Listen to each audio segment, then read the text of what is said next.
Only few subjects in painting are more controversial. For centuries, we have been taught to imagine the great masters standing in front of nature with nothing but their eyes, their hands, and extraordinary skills. But is that really the whole story?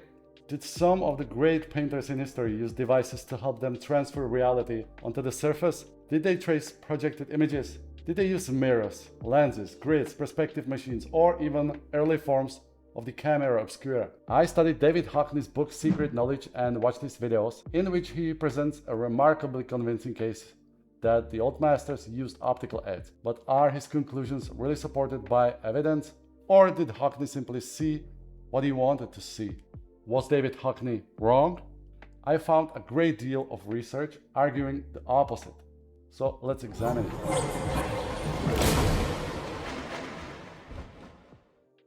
Yep, in few cases we know the answer clearly.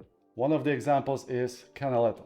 His contemporary Anton Maria Zanetti wrote in 1771 that he understood and taught the proper use of the camera ottica, essentially the camera obscura. Zanetti even noted that Canaletto understood the distortions and errors these optical devices could introduce and knew how to correct them in his paintings.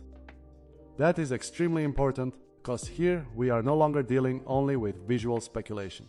We have historical testimony connecting a major painter directly with an optical device, and Canaletto was not the first artist to use technical aids. Several centuries earlier, Albrecht Dürer openly demonstrated mechanical drawing devices in his own publications. He showed perspective frames, grids, fixed viewing points, strings, and other systems designed to help an artist transfer three-dimensional reality onto a flat surface with greater accuracy. So there is really no serious question about whether Renaissance artists used machines to draw. They did. But there is an important distinction. Dürer's devices were not camera obscuras. They were not lens-based projectors. They were mechanical tools for measuring, sighting, and constructing perspective. And this is where the story becomes much more controversial. What about Jan van Eyck, Caravaggio, Vermeer, Franz Hals, Velázquez? Did some of these painters go further? Did they use concave mirrors, lenses, projected images, or other optical systems to establish proportions, perspective, foreshortening, and detail? This is exactly the question David Hockney raised in his famous book Secret Knowledge. Hockney argued that some of the most astonishing advances in Western realism may not have come from drawing skill alone. According to his theory, certain old masters may have secretly used optical devices, mirrors, lenses, camera obscuras, and later camera lucidas to project reality onto their working surface.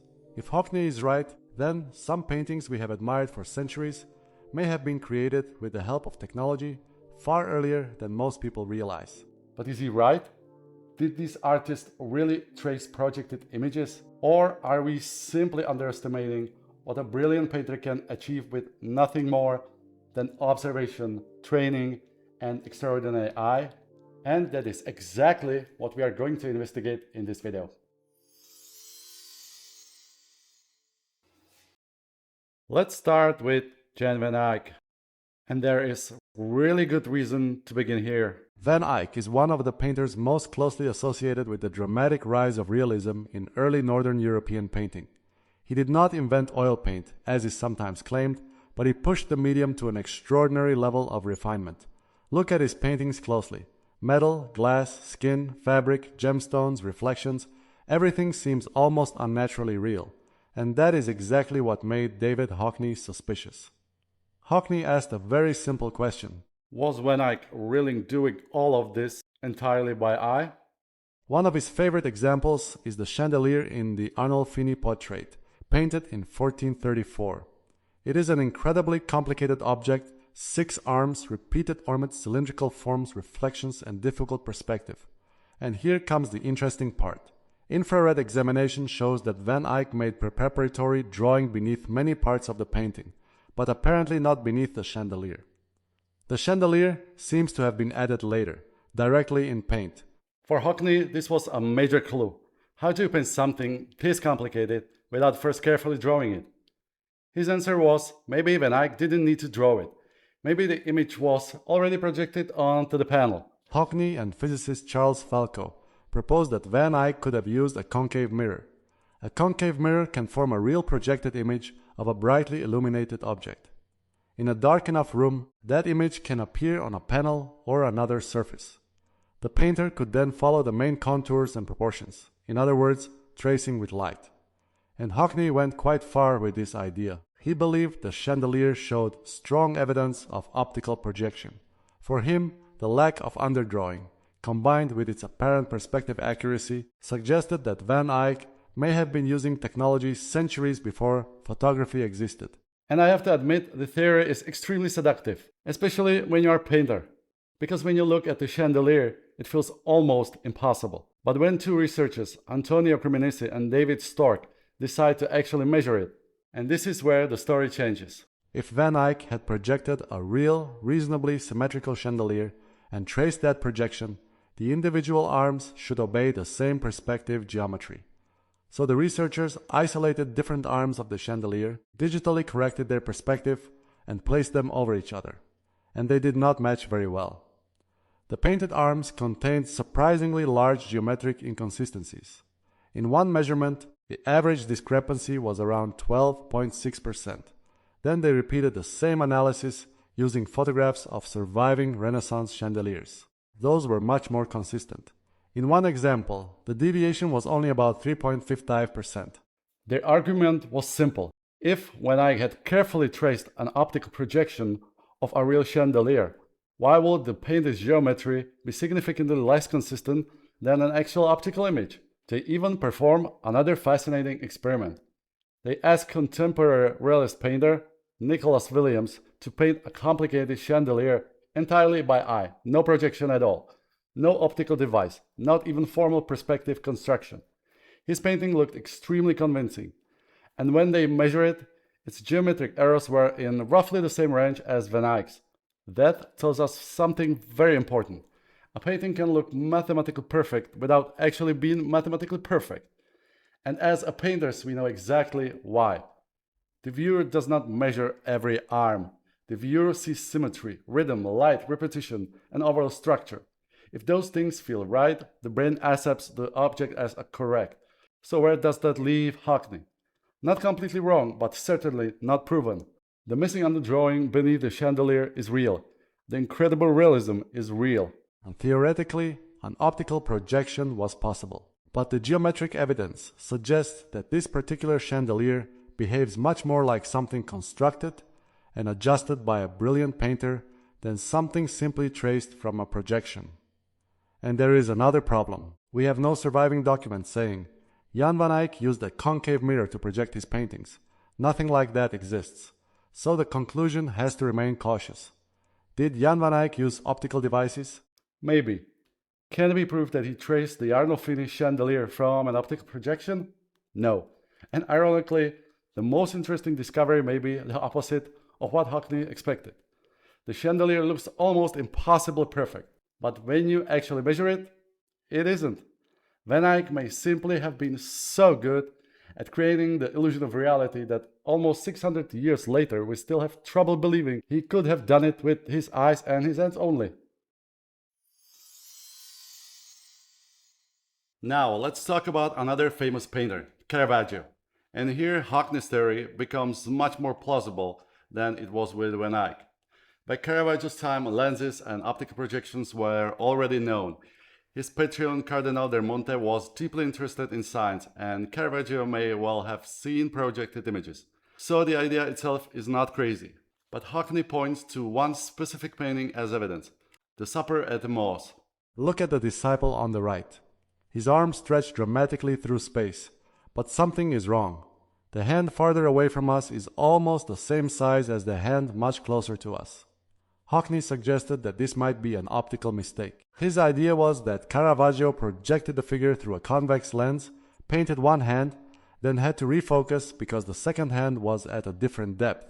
And when you refocus an optical system, the magnification can change. So, according to Hockney, those strangely sized hands might be a fingerprint of the lens. Yep, it sounds really convincing, right? Until somebody actually does the math.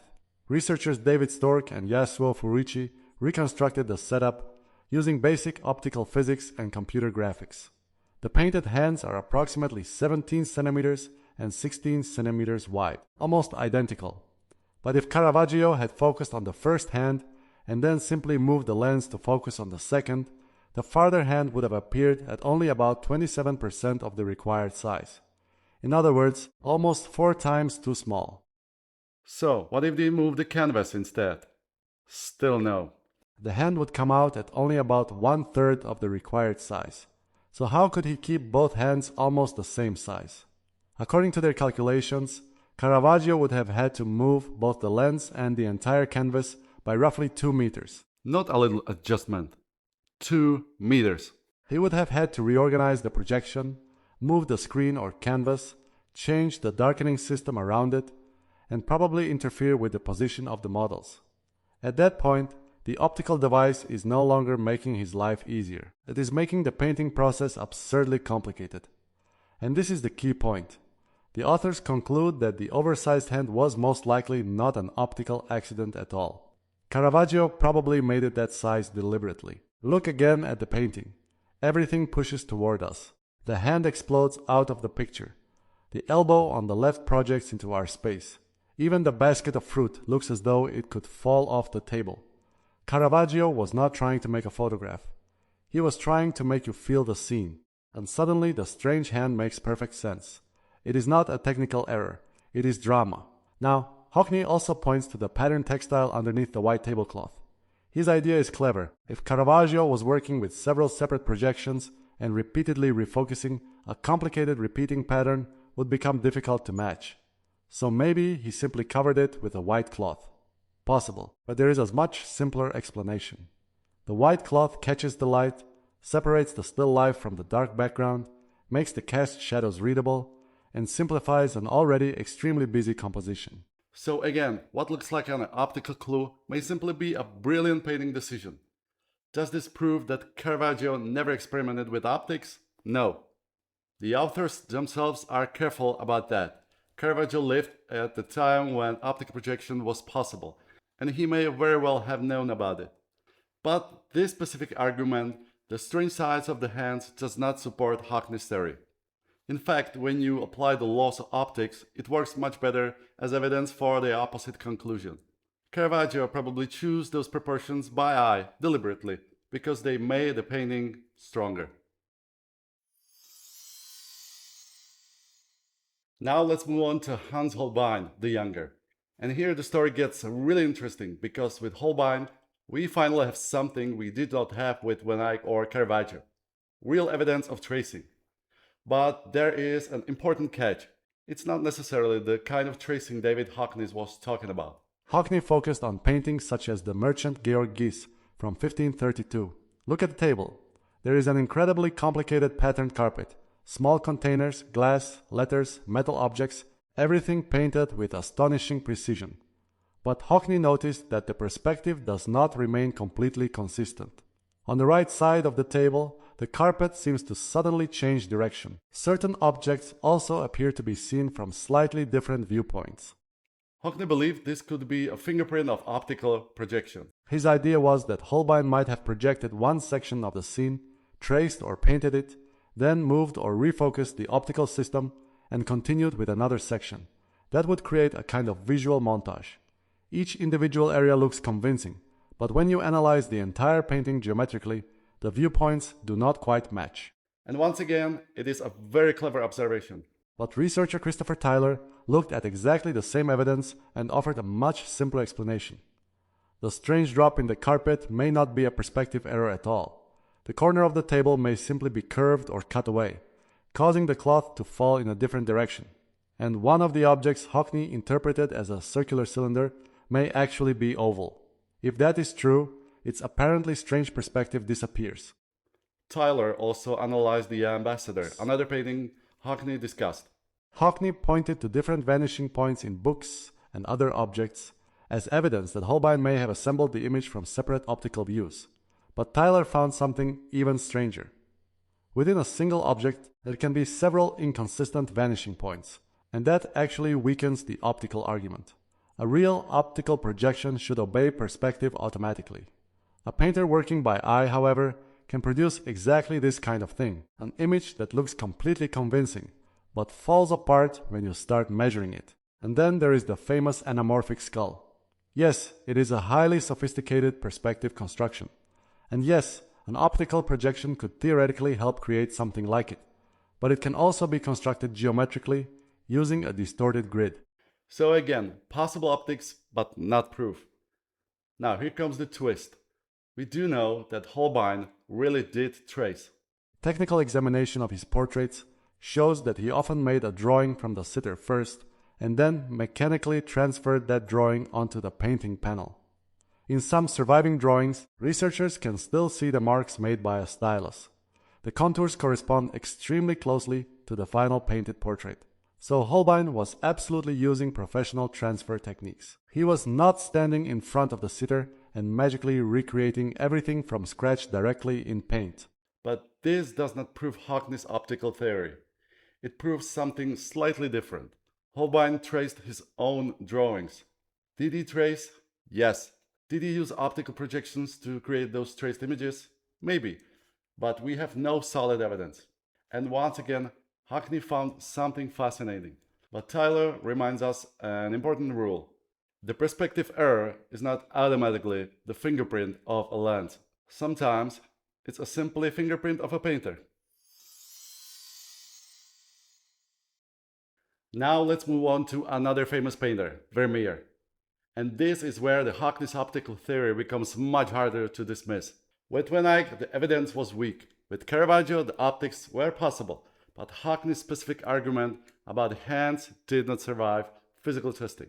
But with Vermeer, something really unusual happens. His paintings often do not just look realistic, they look optical. Look at the highlights.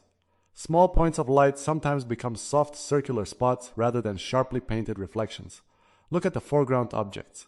They can appear unusually large, slightly blurred, or separated from the rest of the scene in a way that feels remarkably familiar to us today. Why? Because it looks like a photography. And photography works through a lens. A human eye does not normally experience the world this way. We constantly refocus. We look at one object, then another, and our brain builds the impression that everything is clear. A camera obscura does something different. One plane can be sharp while another becomes soft. Bright points of light can spread into little glowing circles. And Vermeer sometimes paints exactly those effects. One of the best examples is the girl with the red hat. The highlights do not behave like traditional painted highlights. Some of them look almost like tiny discs of light produced by an optical system. And in the lace maker, the threads in the foreground dissolve into soft streams of color, while another area remains sharp. That is a very unusual way to paint if you are simply copying what the naked eye sees. So Hockney's idea is not just that Vermeer may have used the camera obscura to trace. The more interesting possibility is that the camera obscura may have taught Vermeer a new way to see. And there is another fascinating argument. Researcher Philip Stedman reconstructed the rooms in several Vermeer paintings using the windows, floor tiles, furniture, and perspective. He then calculated where a camera obscura would have to stand to produce those views. And in several paintings, the projected image at the back of the hypothetical camera came out surprisingly close to the actual size of Vermeer's canvas. That is not proof, but it's a very interesting coincidence. It suggests that Vermeer may have been working with an optical setup that related directly to the scale of the finished painting. There is also the historical context. By Vermeer's lifetime, the camera obscura was well known, and modern research has suggested that Vermeer may have had contact with people in Delft who were interested in optics and projection. So, unlike Van Eyck, we do not have to ask whether the technology even existed. It did, but then we hit the same problem again. Where is direct evidence? We have no surviving camera obscura that belonged to Vermeer. No letter saying he used one. No study inventory describing one. No witness telling us that he traced project images onto canvas. And technical examination of his paintings makes the simple tracing theory even harder. Under the finished paint, researchers have found changes. Vermeer moved eyes, adjusted contours, changed shapes, blocked in large masses roughly. Sometimes the early stages are surprisingly loose. That is not what we would expect from someone mechanically following a finished optical image. Of course, this does not mean he could not have used a camera obscura. He could have used it to establish proportions, to study light, to check perspective. to observe blur, and then he could have changed everything during the painting process.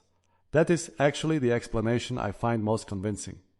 Vermeer may not have used the camera obscura as a copying machine. He may have used it as a visual laboratory, a device that showed him something the naked eye normally hides: how light breaks apart, how focus changes, how highlights bloom, and how reality can become almost abstract when seen through a lens. So, did Vermeer use a camera obscura? Very possibly, maybe even probably in some form. Did he directly trace his paintings from project images? We still cannot prove it, and maybe that is the most interesting point. With Vermeer, the lens may not have replaced his skills, it may have expanded his vision. So, after looking at all of this, where does that leave the Hockney's theory? 25 years after Seeking Knowledge was first published, I think one thing is clear. Hockney was absolutely right to ask the questions. Artists have always used tools: grids, mirrors, perspective devices, tracing mechanical transfer, camera obscuras, camera lucidas. So the romantic idea that every old master stood in front of nature with nothing but a brush, a perfect eye, and some mysterious supernatural talent is simply too simplistic. But that does not mean Hockney was right about every painting he used as evidence. And this is where things get interesting. Van Eyck's chandelier looks almost impossibly accurate until you measure it. Caravaggio's strange hands seem like evidence of refocusing a lens until you calculate what the optical system would actually have to do. Holbein definitely traced, but what we can prove is that he traced his own drawings, not necessarily optical projections. And Vermeer may have understood the camera obscura better than almost anyone, but whether he actually traced its projected images onto his paintings is still an open question.